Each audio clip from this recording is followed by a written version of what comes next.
Welcome back. In this video, I'll show you step by step how to make a resume on Overleaf using free templates. Let's get started. First, open Google Chrome and search for Overleaf. Click on the official Overleaf website. Once you're on the home page, look for the Templates option and tap on it. A new window will appear with a lot of categories.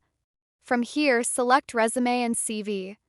Now you'll see a variety of professional resume and CV templates. Choose one that you like and then click on it. Inside the template preview, tap the button that says Open as Template. After the template loads, you'll notice two main sections. On the left side, there's the code editor, and on the right side, you'll see the visual preview of the CV. Overleaf allows you to edit in both ways, but for a quick change, switch to the visual editor. Here, you can easily edit the text, like changing the default name to your own name, for example, Muggies. As soon as you type in your details and refresh, the resume preview updates instantly with the changes. And that's it.